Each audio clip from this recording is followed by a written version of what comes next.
Mass మహారాజా 2 సంవత్సరాల gap తర్వాత రీఎంట్రీతో black buster hit అందుకున్నాడు. ఆ తరువాత వెంటనే మరో మూవీతో మన ముందుకొచ్చాడు రవితేజ.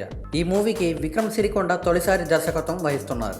ఠాగూర్, సాంబా, బన్నీ స్టైల్ మూవీస్కి అసోసియేట్ డైరెక్టర్గా చేసి ఆ తర్వాత కొంచెం ఇష్టం కొంచెం కష్టం, మిరపకాయ, రేసుగుర్రం లాంటి మూవీస్కి స్క్రీన్ రైటర్గా చేశారు. ఇప్పుడు రవితేజ టచ్ చేసి చూడు మూవీతో డైరెక్టర్గా పరిచయం అవుతున్నారు. వీరిద్దరి కాంబినేషన్లో వచ్చిన టచ్ చేసి చూడు మూవీ ఈరోజు విడుదలైంది. మరి ఈ మూవీతో మాస్ మహారాజా తన రీఎంట్రీతో అందుకున్న బ్లాక్ బాస్టర్ హిట్ని కంటిన్యూ చేస్తాడా, డైరెక్టర్గా విక్రమ్ సిరికొండ సక్సెస్ అయ్యాడా అన్నది మనం ఈ రివ్యూలో తెలుసుకుందాం. కార్తికేయ ఒక సిన్సియర్ పోలీస్ ఆఫీసర్.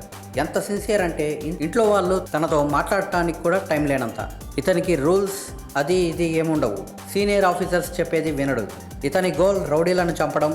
ఒకవేళ వాళ్ళు సరెండర్ అయినా షూట్ చేసి ఎన్కౌంటర్గా చూపించి ఫినిష్ చేస్తాడు. ఇతనికి గేమ్ ఓవర్ చేయడం మాత్రమే తెలుసు. కార్తికేయ తీసుకున్న కేసులు ఏవి పెండింగ్లో ఉండవు. అతను ఏదైనా కేసు తీసుకున్నాడంటే ఆ కేసు కంప్లీట్ అయ్యేదాకా నిద్ర తిండి మీద ధ్యాస ఉండదు. ఇంత సిన్సియర్గా డ్యూటీ చేస్తూ ఒక ఆఫీసర్గా పాస్ అయ్యాడు. కానీ తన ఫ్యామిలీలో కొడుకుగా ఫెయిల్ అయ్యాడని చెప్పాలి. తనకు పాఠం చెప్పిన లెక్చరర్ కేసు ఇతనికిస్తారు. మరి తనకు పాఠం చెప్పిన లెక్చరర్ కేసు ఏంటి? ఆ కేసుని తీరుస్తాడా? ఫ్యామిలీ డ్యూటీ రెండింటిని బ్యాలెన్స్ చేయగలిగాడా అన్నదే ఈ మూవీ. సిన్సియర్ ఆఫీసర్ కార్తికేయగా రవితేజ బాగా చేశాడు. యాక్షన్, కామెడీ, ఎమోషన్ అన్నిటినీ బ్యాలెన్స్ చేస్తూ అవరసాలు పండించాడు. రవితేజ కామెడీ టైమింగ్ అయితే అద్భుతం.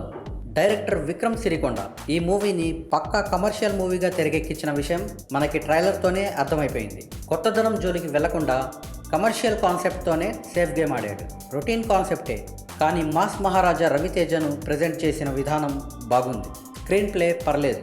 మ్యూజిక్ అంతగా ఆకట్టుకోలేదని చెప్పాలి. ఈ మూవీలో హీరోయిన్స్గా రాశీ ఖన్నా, సీరత్ కపూర్లు నటించారు. ఇద్దరు తమ వరకు బాగానే చేశారు. రాశీ ఖన్నా కామెడీ బాగుంది, కానీ కొన్ని చోట్ల ఎక్స్ప్రెషన్స్ కుదరలేదనే చెప్పాలి. ఫైనల్గా ఇది పక్కా రవితేజ మార్క్ ఎంటర్టైనర్. కొత్తదనం, లాజిక్స్ పక్కన పెట్టి వెళ్తే ఈ మూవీ అందరికీ నచ్చుతుంది.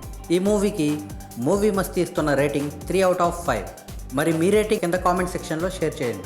ఈ వీడియో కనుక మీకు నచ్చినట్లయితే లైక్ చేయండి, మీ ఫ్రెండ్స్తో షేర్ చేసుకోండి. మరిన్ని ఇంట్రెస్టింగ్ అప్డేట్స్ కోసం మా ఛానల్ని సబ్స్క్రైబ్ చేయండి.